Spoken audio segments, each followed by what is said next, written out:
Así es que el hombre fue primero sutil antes de ser físico. Y esto cuesta de entender a los profanos, a la gente profana. Pero en verdad, todo lo que es ahora, acá, físico, fue antes sutil y fue antes espiritual. Este edificio primero fue un pensamiento en la mente del arquitecto. Y el arquitecto lo ideó, la ideación universal. Entonces el arquitecto pegó un dibujante de planos y pasó a otra jerarquía el modelo. Y la jerarquía lo concreta como modelo. Entonces, con ese proyecto, con esos planos, viene un constructor, otra jerarquía, y dice: precisamos tantos tijolos, precisamos tanta arella, precisamos. Y lo que fue un pensamiento abstracto, se convierte en algo físico.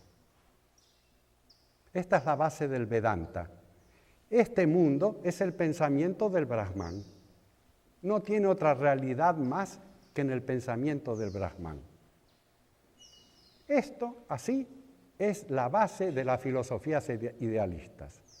De Kant, de Schopenhauer, de Hegel, de los grandes idealistas alemanes. Ellos dicen: alguien pensó en el universo y nosotros miramos un pensamiento y creemos que es algo físico, etc. Esto es lo contrario de la filosofía realista, como en el caso de la filosofía del Sankhya y del yoga, que dicen que esto tiene realidad propia. No, esto es un pensamiento. Así, cuando viene un periodo de actividad universal, se proyecta, es radiado el universo, pero como una potencialidad, y llamamos a esa potencialidad el primer logos. Y desde esa potencialidad, la diversidad que está latente se va apareciendo, como en la construcción de este edificio.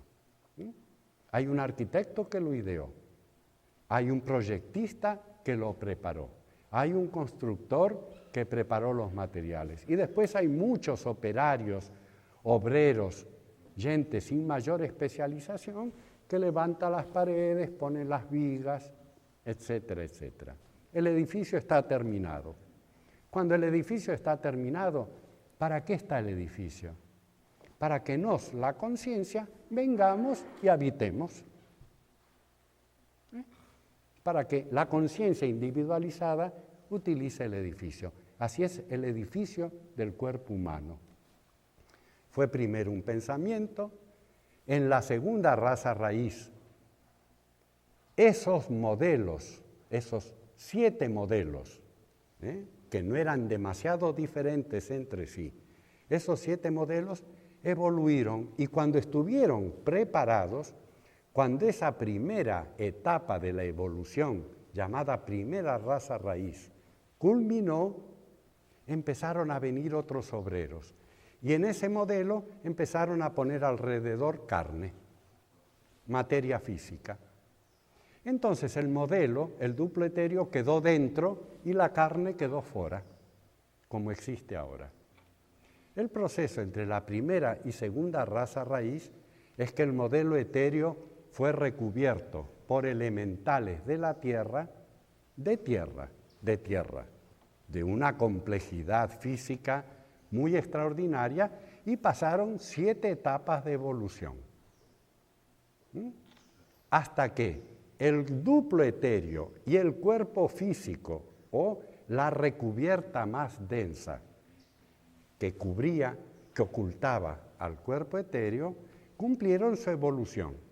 Cuando cumplieron su evolución, viene la tercera raza raíz, es decir, un periodo en que hay que hacer nuevos cambios, hay que seguir adelante. Las 3 primeras subrazas, acá las subrazas en la tercera raza raíz aparecen claramente. En las tres primeras subrazas de la raza raíz aparecen ya claramente. En la primera subraza tenemos al cuerpo físico cada vez más denso con un duplo etéreo escondido dentro. Cuerpo físico y duplo son casi uno, porque el de adentro, el duplo, es la imagen, es el modelo que asume el cuerpo exterior. En cada nacimiento nuestro, los señores del karma proveen un duplo kármico para esta encarnación. Entonces tenemos un cuerpo físico que tiene como modelo un duplo etéreo. Y karma actúa en el duplo, actúa en el linga sharira o cuerpo astral de la literatura antigua, y ese cuerpo astral tiene las posibilidades de evolución en una vida y los límites en una vida. Yo expliqué a vocês, creo que en Brasilia, la historia de Stefan Ashkenazi, un pianista checoslovaco de origen judío que, huyendo del nazismo, quedó oculto, vivió encerrado, ocultado por una familia cristiana y vivió casi 4 años en una buhardilla. ¿Cómo dicen vocês a la parte alta? Sótano. Bueno, ahí vivió en la buhardilla este hombre y la familia lo alimentaba y el ejército nazi andaba por ahí, pero él escapó. No fue como en el caso de Ana Frank, que alguien la denunció. Él no fue denunciado y como ya era un gran pianista, él se dibujó. Ustedes saben que expliqué esto. Con un cartón, él se dibujó las teclas del piano y ahí arriba, sin moverse en un lugar pequeño, estuvo 3 años y medio con las manos tocando un piano que no existía. Un dibujo sobre un cartón. Las blancas y las negras, ahí él repasó todo su repertorio. Dibujo en diseño.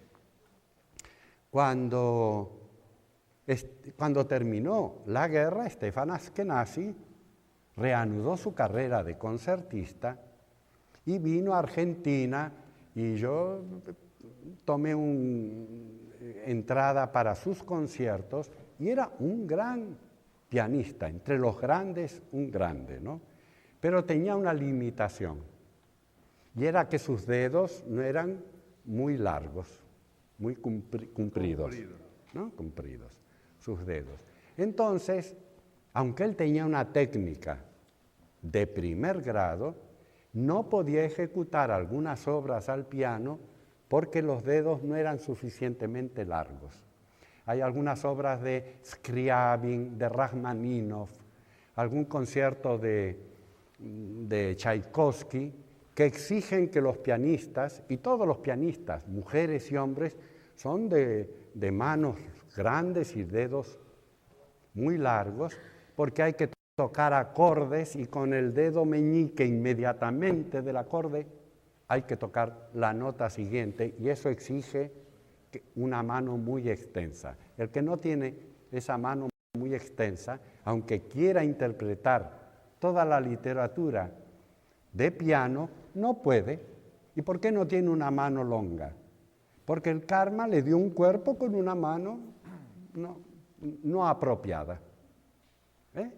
Así que el cuerpo físico sirve para hacer cierto desarrollo en una encarnación, pero no sirve para hacer un desarrollo infinito en una encarnación.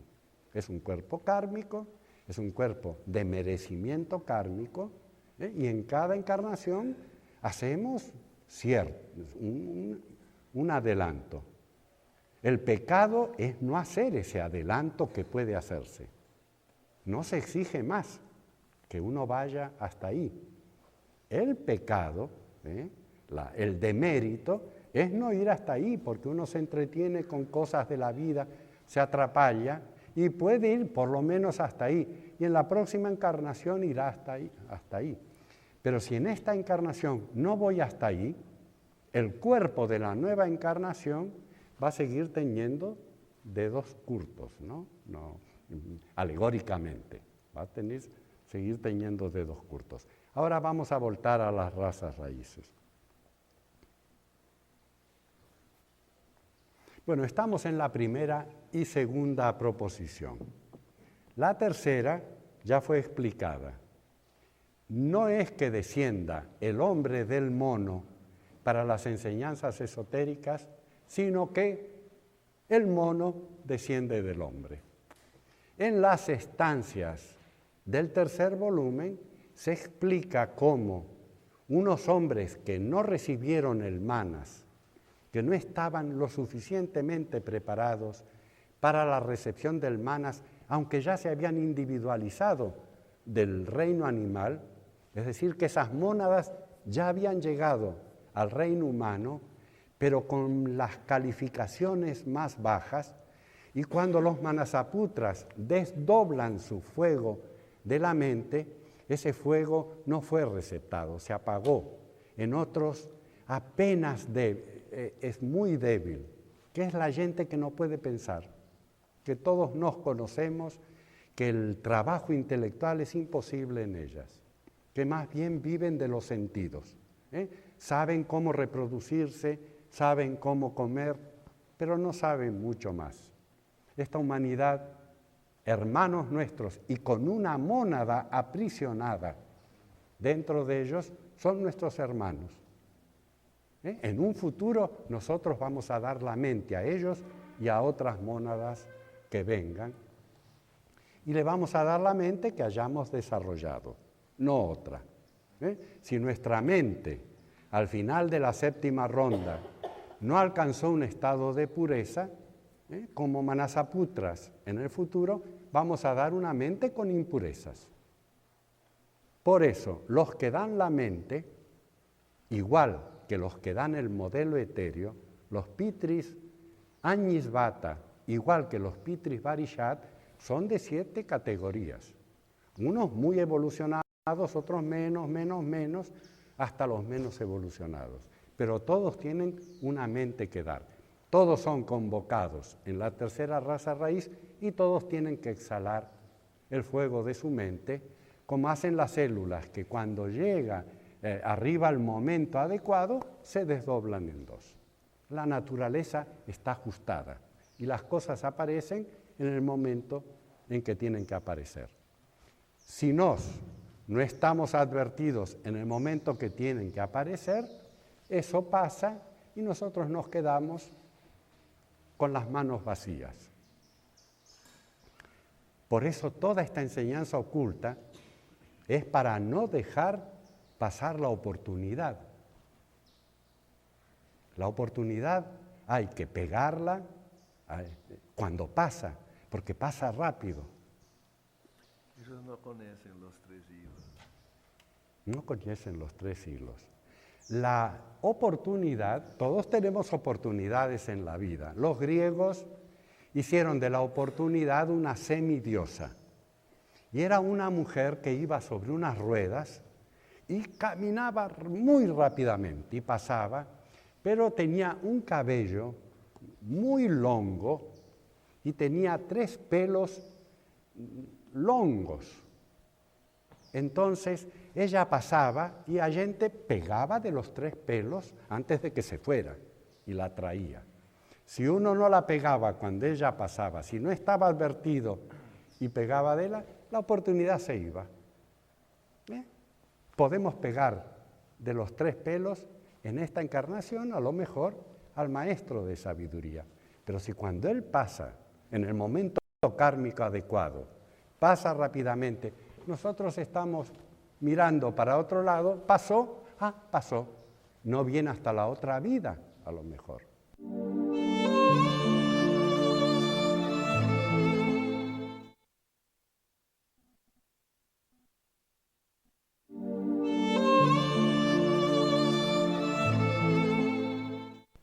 Los ciclos tienen eso, hay ciclos que se repiten con frecuencia, otros ciclos se repiten pocas veces.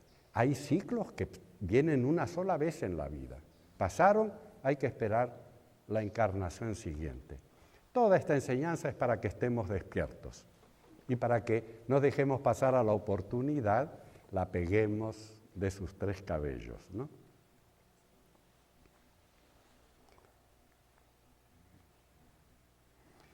hemos llegado a la tercera raza. La tercera raza ya es física, ya es aproximadamente como nosotros ahora, y la mente ya tiene un cuerpo preparado o medianamente preparado para descender y para iluminar con la razón, con la individualidad al ser humano.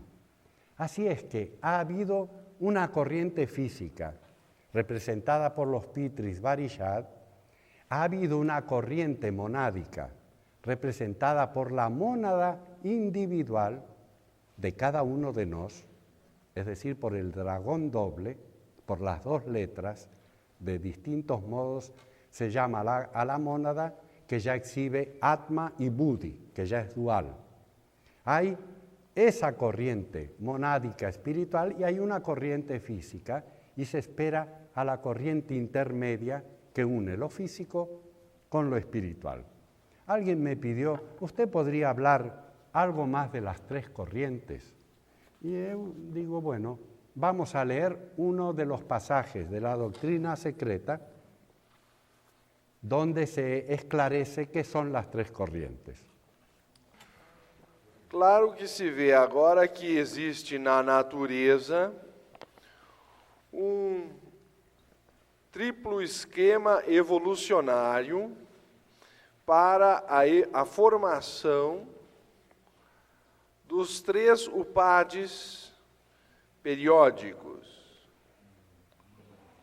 Ou, melhor, três esquemas separados de evolução que em nosso sistema se encontram confundidos, ou fundidos e entrelaçados por todas as partes, ou por toda a parte. Estes são a evolução monádica ou espiritual, a intelectual e a física. As três são os aspectos finitos ou os reflexos no campo da ilusão cósmica de Atma, o sétimo, a realidade única. Número 1. A monádica está, como o nome o implica, relacionada com o desenvolvimento da mônada em fases de atividade cada vez mais elevada, em conjunção com, número 2, a intelectual, representada pelos Manasa Dhyanis, os Devas solares ou os Pitris Agnisvatas.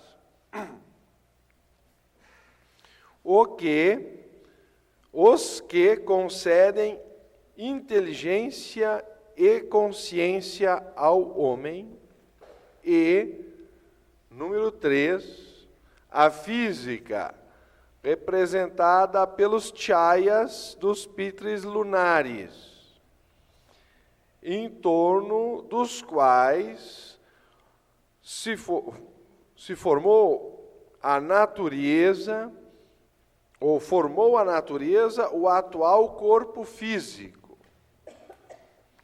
Este corpo serve como de veículo para o desenvolvimento, empregando uma palavra errônea, e as transformações por meio de manas, e graças à acumulação de experiências, do finito no infinito, do transitório no eterno e absoluto.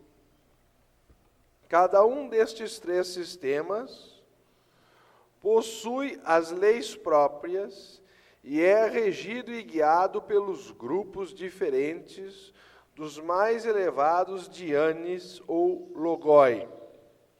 Cada um deles se encontra representado na constituição do homem o microcosmo do grande macrocosmo, e a união dessas três correntes nele é o que dele se faz, ou dele faz o ser complexo que é na atualidade. Supõe-se que na edição espanhola seja volume 1, página 209. Sí, esto no. Não.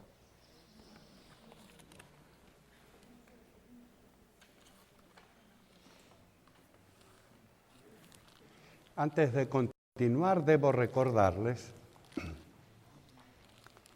que el trabajo que hemos estado haciendo esta semana y que vamos a terminar mañana no es un estudio sistemático de toda la doctrina secreta, ni siquiera de una parte de la doctrina secreta.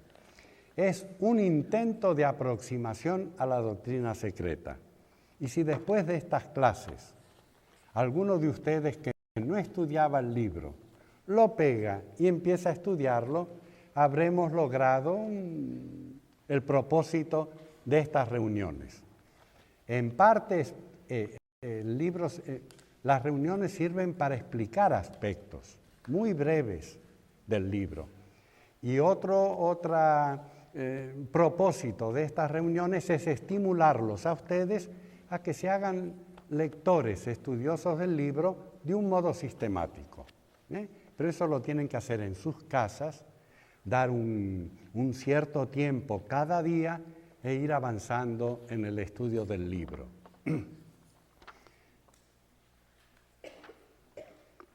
Estamos en la tercera raza raíz. El cuerpo físico ya está denso y ocurren dos hechos, dos acontecimientos en la evolución humana de mucha importancia. Uno es que el prototipo psicofísico del hombre había alcanzado un estado de madurez como para ser animado por un rayo de la inteligencia, por el fuego de la inteligencia. La palabra Agnisbata, que da origen que representa a la jerarquía que nos da el fuego de la mente, está significando justamente eso. Agnisbata quiere decir el que desarrolló Agni. Y en la cosmogonía de la India, Agni es el dios del fuego. De manera que Agnisbata está significando los que tienen el fuego de la mente. Los otros tienen el fuego físico, pero esta jerarquía tiene el fuego de la mente, y con el fuego de la mente, que hace consciente a los seres humanos, la naturaleza que ha venido produciendo a un ser que tiene las dos polaridades en sí, que es un andrógino, que es varón-mujer al mismo tiempo, se separa en sexos. Todo esto ocurre en muy poco lapso de tiempo y en ese lapso aparecen mujeres y hombres, aparece el sexo separado. Esto ocurrió en un periodo de tiempo no demasiado prolongado. Se dice en las estancias y los comentarios que en ese periodo en que dejan de existir los hermafroditas y aparecen mujeres y hombres, el proceso fue así. Empezaron a nacer crianzas en que uno de los sexos empezó a atrofiarse, empezó a no tener desarrollo. Uno de los sexos u otro de los sexos. Entonces, el resto de los hermafroditas veían a esto como seres anormales. Tienen un solo sexo, estos son anormales porque la mayoría eran bisexuales. Pero cuando el número de mujeres y hombres separados fue creciendo, los anormales fueron los hermafroditas. Cuando la gran proporción del género humano eran varón o hembra, Y aparecía un hermafrodita todavía tardío, todavía seguían apareciendo hermafroditas. Los mirábamos, se le miraba a los hermafroditas como cuando uno viaja a Francia, a París, y baja a la parte del sótano en el Louvre, en el Museo del Louvre, y va a la parte griega y ve los hermafroditas. Entonces el hermafrodita es una figura neutra, que no es ni mujer ni hombre, pero visiblemente tiene senos, tiene el sexo masculino, el sexo femenino, todo en un cuerpo, y nosotros miramos en el museo las estatuas griegas y decimos, bueno, alguna vez la humanidad fue de esta manera. Cuando hay una tradición respecto a tipos humanos en el pasado, hombres con un tercer ojo en la cabeza, hermafroditas, es porque esos tipos existieron y perduraron en la memoria de la humanidad y todavía se sigue hablando de ellos. El hermafrodita comenzó teniendo un ojo y con ese ojo miraba el mundo espiritual, el mundo psíquico y espiritual. Y después desde adentro empezaron a aparecer dos ojos más. En las primeras razas raíces, el ser que estaba evolucionando no miraba al cuerpo físico porque todavía no hacía una evolución física, hacía una evolución psíquica y espiritual.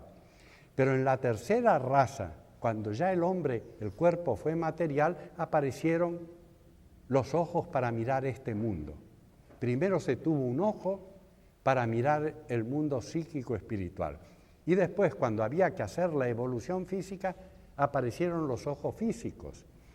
De manera que durante mucho tiempo el ser humano tuvo tres ojos y él no tenía que creer en el mundo espiritual porque lo veía. Solamente cuando ese tercer ojo se metió dentro de la cabeza y dejó de funcionar en la cuarta raza raíz, el hombre, en vez de ver, empezó a creer. Entonces algunos hombres les decían, no, hay un mundo espiritual.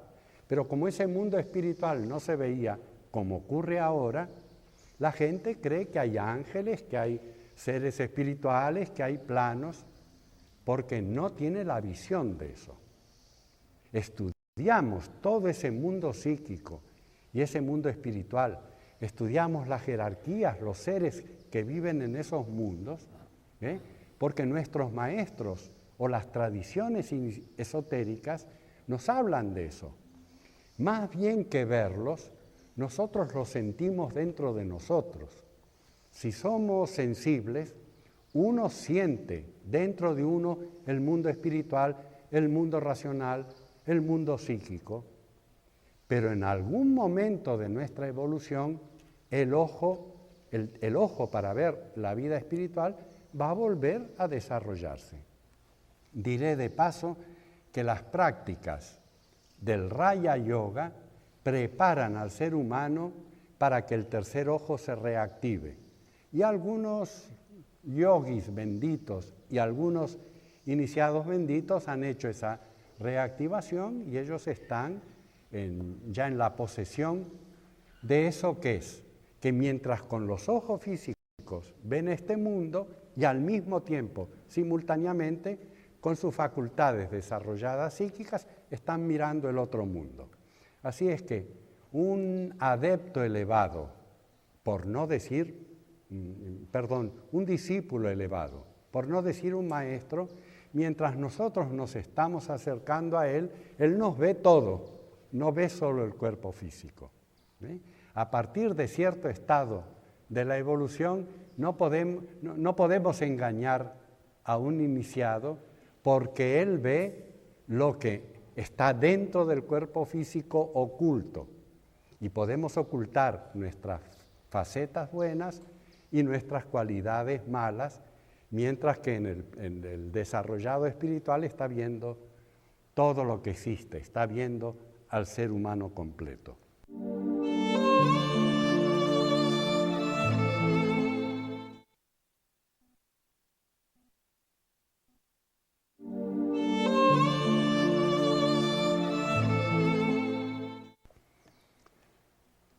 no podemos entender, hasta donde sea posible, con claridad el proceso de las razas raíces si ese proceso no lo acompañamos con numerología.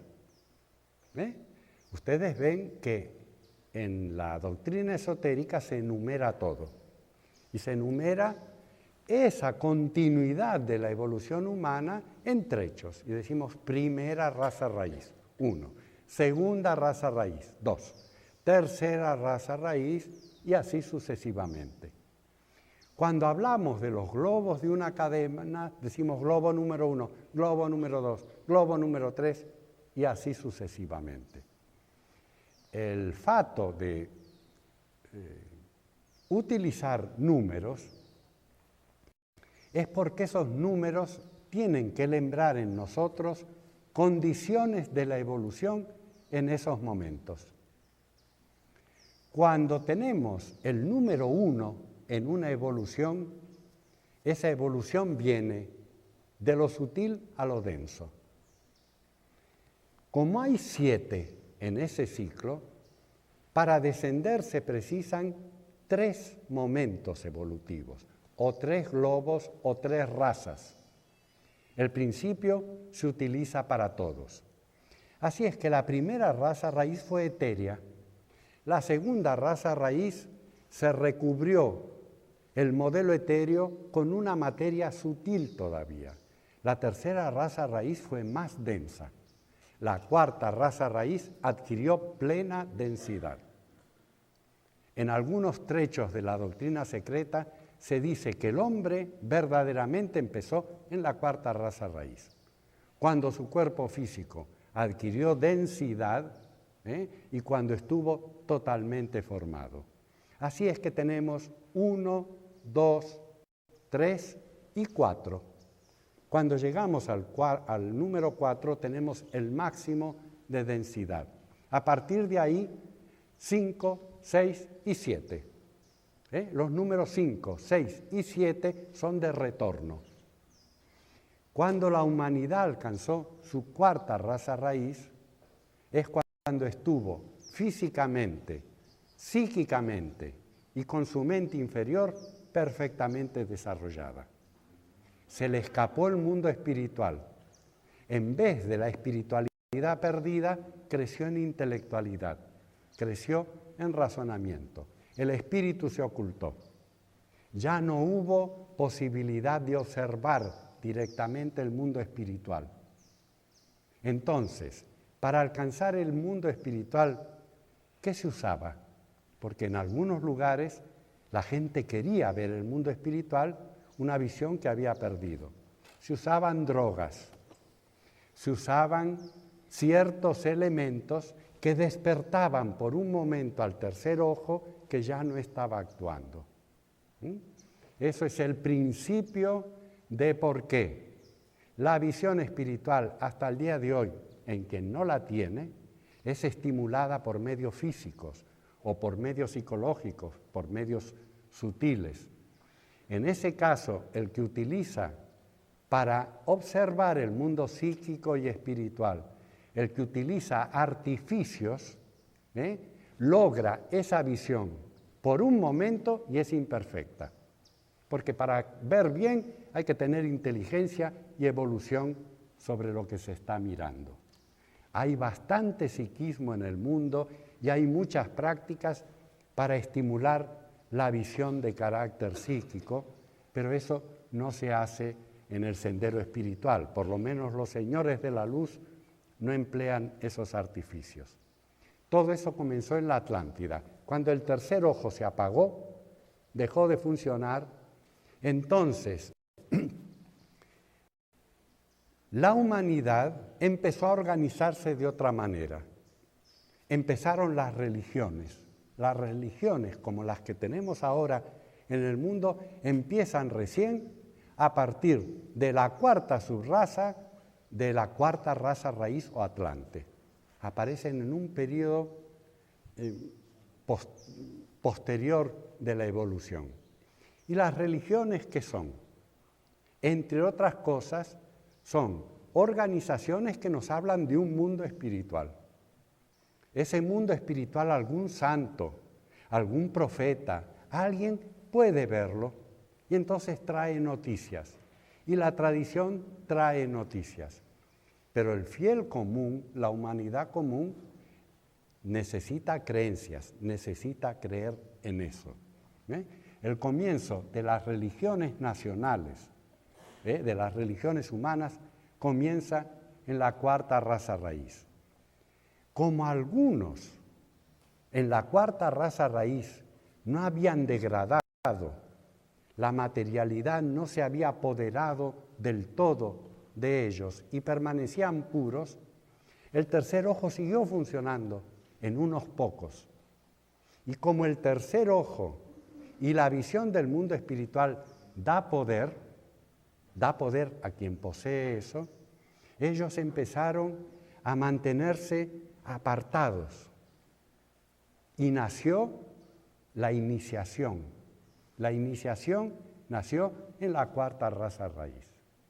Los que sabían comunicaban su saber a unos pocos que eran más puros, pero la gente que cayó bajo la materia, la gente que se densificó, casi toda la humanidad, permaneció fuera de los recintos iniciáticos.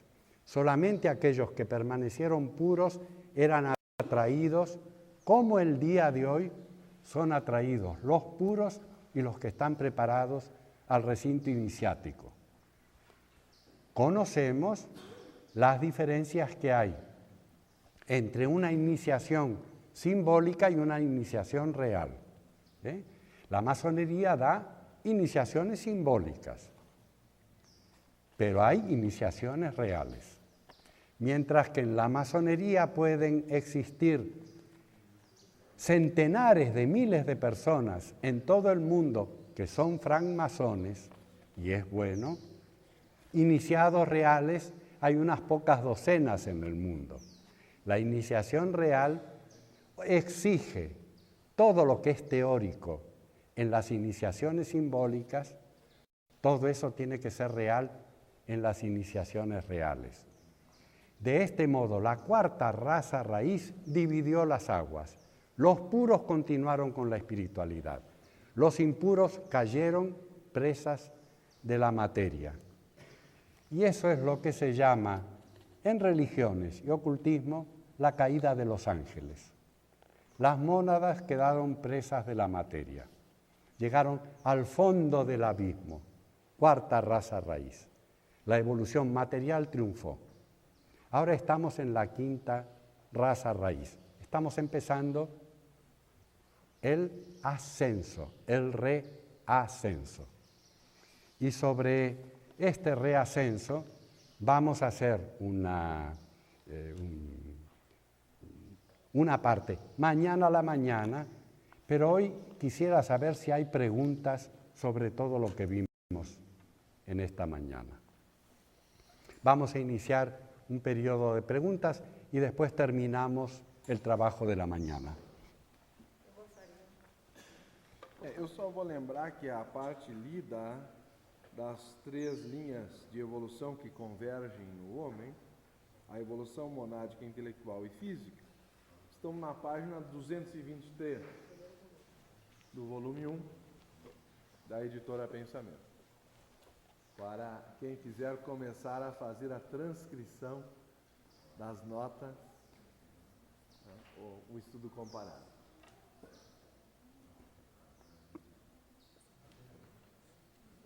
Me interessa muito, me fascina muito esse estudo das raças raízes, principalmente da terceira raça. E eu gostaria de perguntar se o processo da aquisição da mente foi simultâneo, anterior ou posterior à divisão dos séculos. Porque eu já vi num lugar no mundo espiritual que era necessário que os seres se separassem para que a mente pudesse ser dada. É a minha pergunta. En la mayoría, el advenimiento de la mente fue antes de la separación de los sexos. El divino andrógino ya tenía individualidad. ¿Hay alguna otra pregunta? Em que subraça isso aconteceu? El proceso todo comenzó en la segunda raza y terminó en la quinta raza. Esas divisiones tajantes no existen en el proceso evolutivo. Para ayudarnos decimos segunda raza, tercera, pero toda la tercera raza fue de cambios. Los precursores lo hicieron primero, luego vinieron otros egos que hicieron después. Egos tardíos terminaron en la primera subraza de la quarta raça raiz. Es un proceso muy prolongado. O senhor sempre aponta o terceiro olho aqui atrás, que é exatamente onde fica o lobo occipital, que é responsável pela visão. Sí. Como agora, depois, o terceiro olho veio ser apontado atualmente aqui entre os dois olhos, e é assim que fala a yoga também, inclusive para algumas práticas espirituais. Las estancias de Xi'an y los comentarios a las estancias en la doctrina secreta siempre dicen que el tercer ojo estaba atrás, siempre. En algún momento, por eso se dice que el ser humano, cuando tuvo activo el tercer ojo y los dos ojos actuales, era un ser que podía ver a todas partes, ¿no? Hay algún comentario que dice eso, que podía mirar a todas, que veía en todas direcciones. En algún lugar de la literatura de Madame Blavatsky, ella dice que fue una licencia de la pintura situar el tercer ojo acá en la frente, que nunca existió un tercer ojo acá en la frente. Pero el tercer ojo en la frente lo popularizaron los griegos. Los griegos hablaron de los cíclopes, que no eran otra cosa que la raza atlante. Ustedes saben que los cíclopes eran unos seres anteriores o compañeros de la primera humanidad que eran gigantes. Todas las tradiciones religiosas y los folclores nacionales dicen que hubo una raza de gigantes. El Antiguo Testamento en la Biblia dice, en aquellos días había gigantes. Corrobora la existencia de gigantes.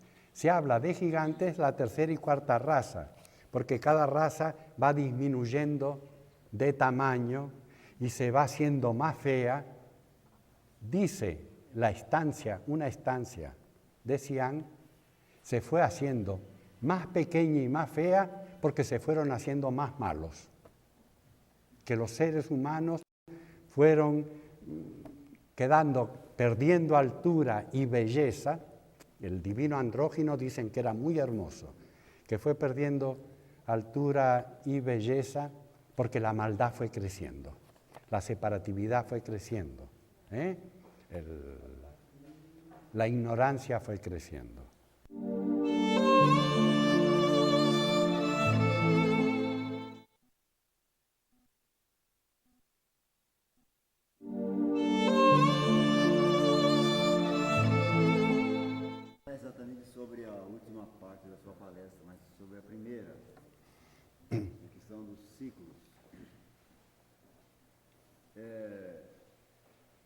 A rigor, me parece que não é necessário esperarmos para irmos ao Devachan para fazermos sínteses. Penso que é possível começarmos a fazer sínteses em nossa condição atual. Síntese assim de percepção profundamente interna, emocional superior, mental bem refinado. E isso é um débil treinamento para aquilo que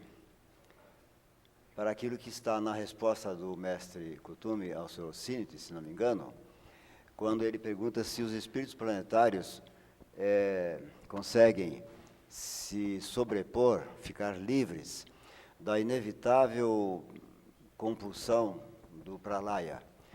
Ou, em outras palavras, se eles conseguem manter a consciência apesar do pralaya. Porque isso significa, na verdade, em outras palavras, que é destino nosso, numa etapa muito posterior, sermos senhores dos ciclos. E isto começa debilmente, sermos senhores dos ciclos, dos períodos. E isto começa, me parece, a meu ver, com este esforço que podemos fazer agora, o qual seja de fazermos sínteses de percepção, de entendimento espiritual, ainda na nossa condição de encarnados e, portanto, ainda não estando no Devachan. En uno de sus libros tempranos, la señora Besant hace un estudio de los profetas y los clarividentes. Y toma como referencia los profetas que aparecen en el Antiguo Testamento. En la religión judía hay la figura del profeta, y el profeta no es un ocultista, es más bien un adivino, adivina. Y en algunos casos es un psíquico, recibe información y la transmite al pueblo. El clarividente es otra cosa. El clarividente o es vidente de nacimiento y por tanto no desarrollado, o es clarividente, porque se emplea la palabra vidente, que ve, y clarividente, que ve con claridad. Hay una distancia, y creo que en días pasados ejemplifiqué eso diciendo que en este mundo tienen los ojos abiertos y en buen uso un salvaje bosquímano y un ser humano como Einstein. Ambos ven este mundo. E inclusive el salvaje quizás tenga mejor la vista que el ser civilizado. Pero no ven el mismo mundo. O mejor dicho, no interpretan lo que ven de la misma manera. La visión del salvaje, del hombre simple de este mundo, son impresiones que se pueden reducir de una manera significativa y los psicólogos estudian esto. Pero comprender cómo un Einstein ve a este mundo exige un esfuerzo muy grande de todos nosotros. Es decir, que Einstein ve lo que ve el salvaje, pero ve muchas cosas más, interpreta muchas cosas más. Así es que, más que lo que se ve, interesa cómo se ve. Esto, sobre todo cuando tenemos alguna percepción psíquica. En mis viajes y en mi propio país, he sido consultado muchas veces. Viñas, he tenido esta visión, o esta visión se me ha presentado 2, 3, 4 veces. ¿Qué es? Si alguien pregunta qué es a otro, es que no tiene clarividencia. Tiene cierta percepción psíquica, pero tiene que estar pidiendo explicaciones. El clarividente desarrollado previamente se ha preparado para entender lo que ve. Y hay una enorme diferencia de evolución en las clarividencias. Algo que no es muy estudiado en teosofía, pero que figura en los libros y se desprende de la literatura y de las estancias de Xi'an, es que en el mundo en que nosotros vivimos hay una gran cantidad de videntes, pero hay una muy exigua cantidad de clarividentes desarrollados. Vamos a explicar esto. Hasta casi el final de la cuarta raza raíz, vean ustedes, hasta casi el final de la cuarta raza raíz, la humanidad, de un modo u otro, fue psíquica y vidente. El tercer ojo empezó a apagarse en la tercera subraza de la cuarta raza raíz, pero no se apagó del todo hasta el final de la cuarta raza raíz. Tardó innumerables cantidades de tiempo mientras se fue oscureciendo y apagando. Es decir que el Atlante en general era vidente, Pero la cuarta raza raíz no terminó todavía. En la cuarta raza raíz están haciendo su evolución todavía más de la mitad de la humanidad. Más de la mitad de la humanidad está haciendo su evolución en los rastros últimos de la cuarta raza raíz. Y los que están encarnados, las personas de la cuarta raza raíz, yo no quiero hacer citas para no molestar y ofender a nadie, son psíquicos y muchos de ellos son videntes. Ustedes van por el altiplano en Bolivia, ciudades que están a más de 4.000 metros de altura. He dado conferencias, he hecho giras para dar palestras muchas veces por el altiplano. Y entonces, en las poblaciones pequeñas, en los caseríos, poblaciones pequeñas, la gente va y lleva ofrendas porque está en comunicación con el espíritu de la montaña. Son clarividentes.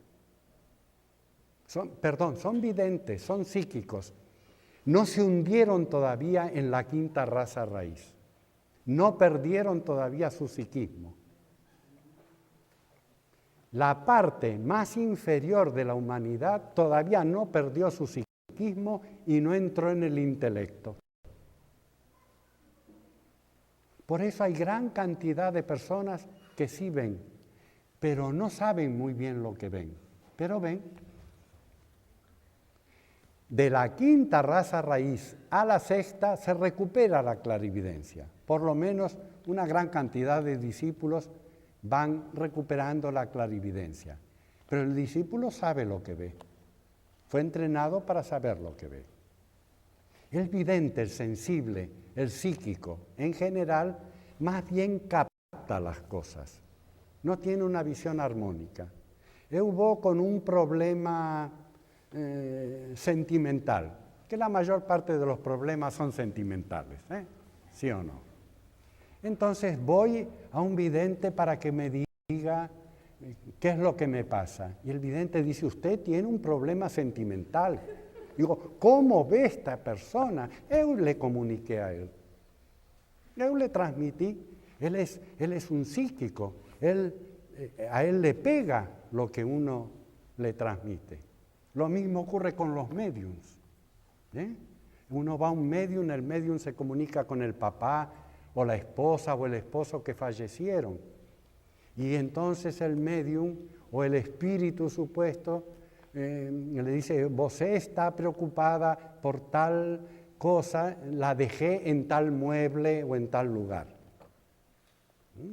O le transmite cuestiones íntimas. Entonces la persona dice, efectivamente hablé con el espíritu de mi esposo, porque él solo sabía de esto. Pero él solo no sabía, uno también sabía. Y el médium pega la información de uno, del que está vivo. Y el médium le dice a uno lo que uno está esperando escuchar, que son los que más éxito tienen. Cuando uno va al maestro con problemas, el maestro da con todo. Pero cuando uno va a un psíquico, el psíquico le dice a uno, le pone miel en el oído, ¿no? Eso pasa con mucha frecuencia. Sin embargo, la gente va a montones a consultar a los psíquicos. De modo que, las razas que están en una franja de su evolución todavía atlante son más psíquicas que intelectuales y por tanto tienen más percepción del mundo sutil que el que se hundió profundamente en la materia y desarrolló el intelecto.